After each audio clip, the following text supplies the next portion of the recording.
हैं वो बनकर बैठे रहे और इजरायली जहाज आते हैं, हमला करके चले जाते हैं। चले हमला हो गया, लेकिन इस हमले से जाग गया है पूरा गल्फ।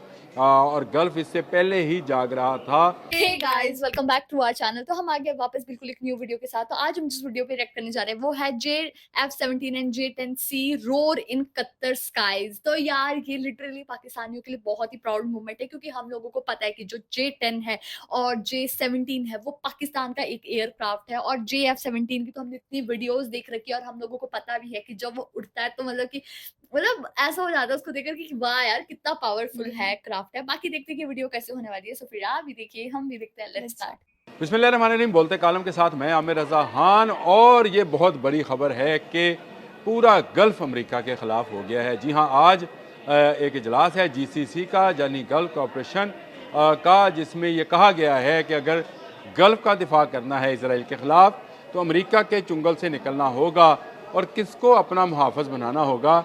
ये बड़ी खबर है, और वो खबर है कि या इस वक्त गल्फ जो है, या कतर और गल्फ के बाकी ममालिक जहाँ जहाँ पर अमरीकी अड्डे हैं, उन्होंने भी पाकिस्तान की तरफ देखना शुरू कर दिया है। पाकिस्तान पहले ही गल्फ के तमाम ममालिक बशमूल सऊदी अरब, कतर, बहरीन, सबके साथ पाकिस्तान के दफाई तल्लुकात हैं। कतर के साथ हमने जंगी मशकें भी कर रखी हैं, और पाकिस्तान को JF-17 थंडर ब्लॉक 3 का नया ख़रीदार जो है वो कतर हो सकता है। जी हाँ, ऐसी खबरें भी हैं। और पाकिस्तान के J-10C जो कि चाइनीज़ चैंगडू के हैं, लेकिन पाकिस्तानी J-10C को पाकिस्तान के ज़रिए भी ख़रीदा जा सकता है। ये एक बड़ी खबर है कि गल्फ़ जो कि आज तक अमेरिका की तजारती मंडी रहा असले के हवाले से, और अमेरिका ने यहाँ पर बहुत सारे अड्डे बना रखे हैं, उसके बावजूद इसराइल आता है कतर के अंदर, दोहा में टारगेट करता है, बमबारी करता है और चला जाता है, और किसी को कानो कान खबर नहीं होती है।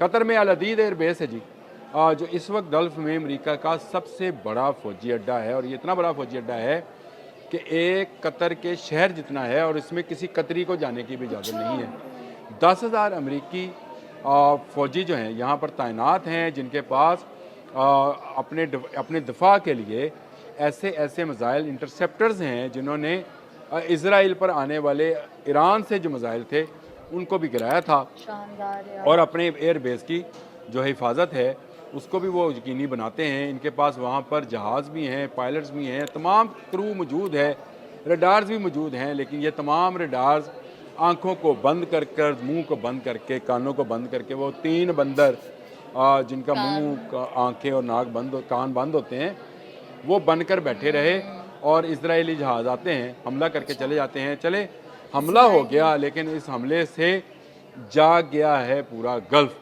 और गल्फ इससे पहले ही जाग रहा था, और ये बात शुनीद में थी कि अगर अमेरिका के सहारे रहे तो इसराइल से ये नहीं बचाएगा।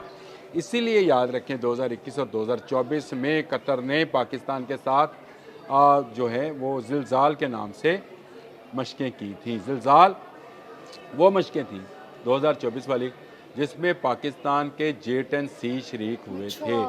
जी हाँ, और J-10C और JF-17 थंडर को JF-17 थंडर के हवाले से अभी उस तरह की इतलात ही हैं कि उनका इस्तेमाल उस ज़िलज़ाल में किया गया था, जो उनकी फ़ज़ाई मशकें थी। लेकिन इसकी तस्दीक नहीं, लेकिन J-10C की तस्दीक है, और कितने जहाज़ थे इसकी तस्दीक नहीं हो सकी है। लेकिन ये बात मुसद्दक़ा है कि J-10C ने इन मशकों में ज़िलज़ाल में हिस्सा लिया था। इसका मतलब ये है कि गल्फ़ की हुकूमतें अब अपने दिफा के लिए अमेरिका से हटकर पाकिस्तान और चीन की तरफ देख रही हैं, और आने वाले दिनों में पाकिस्तान से या चीन से, पाकिस्तान के रास्ते चीन के दिफाई निज़ाम को ख़रीदा जा सकता है। आज GCC की जो गल्फ़ कॉरपोरेशन की जो मीटिंग है, उसमें सऊदी वलीअहद शहज़ादा मोहम्मद बिन सलमान भी मौजूद हैं, कुवैती अमीर भी मौजूद हैं, अमारात के अमीर भी मौजूद हैं।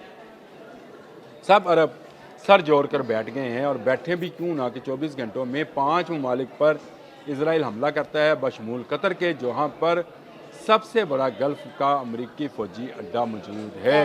अमान के लोग भी इस वक्त कतर में बैठे हैं, क्योंकि अमान में अमेरिका की सबसे बड़ा बहरी फ़ौजी अड्डा, उसका 5वां जो बहरी जहाज़ है जो वो मौजूद है। अमेरिका का 5वीं बहरी बेड़ा जिसको कहा जाता है, त्यारा बरदार जहाज़ बहरीन के जो साहल हैं उन पर मौजूद है, जो कि इसराइल की हिफाजत कर रहे हैं। जो इसराइल का आयरन डोम है, ये कोई इसराइल के अंदर ही इंटरसेप्टर्स मौजूद नहीं हैं।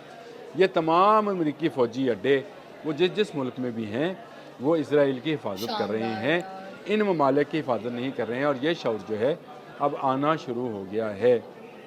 ये बड़ी बात है कि पाकिस्तान के पास ऐसी मिसाइल टेक्नोलॉजी और ऐसा एयर डिफेंस सिस्टम मौजूद है, जो वो अब दूसरे ममालिक को भी फ़रोख्त कर सकता है। मैंने इससे पहले एक व्लॉग फ़ाज़ पर किया था, अगर आपको याद हो, जिसमें शॉर्ट रेंज से लेकर लॉन्ग रेंज तक के ऐसे मिसाइल्स हैं जो आने वाले बैलिस्टिक मिसाइल्स को इंटरसेप्ट कर सकते हैं, जहाज़ों को गिरा सकते हैं। फिर पाकिस्तान के पास एयर टू एयर वॉर का तजर्बा है। बहुत कम ममालिक के सीरियसली पास ये तजर्बा पाकिस्तान के होता है। और पास तो पाकिस्तान ने है जो जंग इंडिया के मई में साथ अपनी इतने एयर टू वॉर एयर हुए वॉर के हैं। अंदर अपने J-10C और JF-17 थंडर के अच्छा, इस ज़रिए बार वो यूज़ हो भारत गया? के अच्छे जहाज़ जो राफेल जिसको कहा जाता है वाओ! कि ये शायद J-10C से बेहतर जहाज़ था, उसको गिरा लिया JF-17 थंडर के ज़रिए। और सबसे बड़ा दिफाई निज़ाम S-400 जो कि रशिया का था, उसको तबाह कर दिया पाकिस्तान के पायलट्स ने, पाकिस्तान के शाहीनों ने। अब गल्फ़ अपनी हिफाजत के लिए पाकिस्तान की तरफ देख रहा है। और इस वक्त गल्फ़ के तकरीबन तमाम ममालिक जो हैं कतर में सर जोड़े बैठे हैं। गो कि ये मीटिंग पहले से तयशुदा थी, लेकिन इसका एजेंडा जो था गल्फ़ में ट्रेड और कॉरपोरेशन को बढ़ाना था।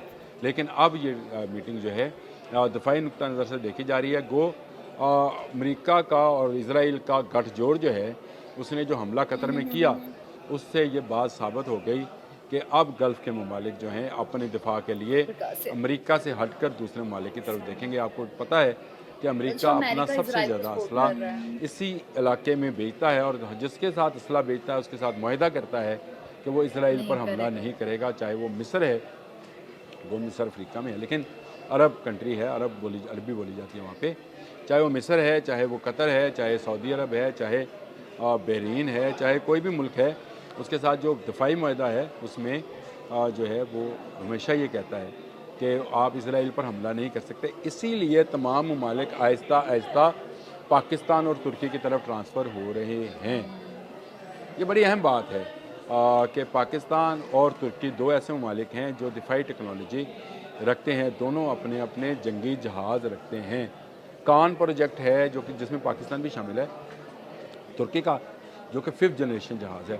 और 4.5 जनरेशन का जहाज़ JF-17 क्या थंडर है, बात है यार! जो इसराइल से आने वाले जहाज़ों का कर मुकाबला सकता कर है। सकते हैं। इसलिए आने वाले वक्त में बहुत जल्द हम ये देखेंगे कि अमेरिका को बाय बाय टाटा कर दिया बहुत है। जाएगा गल्फ़ से, और पाकिस्तान के दोस्त ममालिक जिस तरह तुर्की है, चीन है, उनको दिफाई नुक्ता नज़र से अहम मुआहदात जो हैं वो दिए जाएंगे। वाओ यार! कितनी शानदार वीडियो थी। ये हम लोगों को पता लगा कि कतर जो है, वो पाकिस्तान से JF-17 ले सकता है क्योंकि इज़राइल और अमेरिका दोनों ने साथ में अटैक किया है इस पर कतर पे, और जो कतर है वो अब थोड़ा जाग चुका है और ऑब्वियस सी बात है कि अब वो लेना तो चाहेगा ही अपने क्राफ्ट्स वगैरह, टेक्नोलॉजी अपने करना चाहेगा थोड़ा ठीक, तो फिर वो कहाँ से लेगा? ऑब्वियसली पाकिस्तान से लेकर, अगर पाकिस्तान से लेगा तो उसको तो बेनिफिट होगा ही। और हम लोगों को ये भी पता है कि पाकिस्तान भी कतर को सपोर्ट कर रहा है और इसके कतर के और पाकिस्तान के रिलेशन भी काफ़ी अच्छे हैं। तो बहुत ज़्यादा चांस है कि जो कतर है, वो ले सकता है पाकिस्तानी JF-17 और J-10C। एग्जैक्टली जैसे इन्होंने बताया कि पाकिस्तान के पास एयर टू एयर फाइट करने का भी एक्सपीरियंस काफ़ी है। लाइक उसकी इंडिया के साथ कितनी फाइट्स हुई हैं, हुँ। सो उस चीज़ को भी लेके मतलब पाकिस्तान बहुत ही ज़्यादा डेवलप कर रहा है, जो कि बहुत ही अच्छी बात है उसके लिए। वही तो गाइस, यही था हमारा रिएक्शन। आप लोगों को कैसा लगा प्लीज़ कमेंट करके ज़रूर बताइएगा। अगर अच्छा लगे तो प्लीज़ इस वीडियो को लाइक करिए, शेयर करिए, कमेंट करिए। और अगर इस चैनल पे न्यू हो तो सब्सक्राइब करिए। बाय। बाय।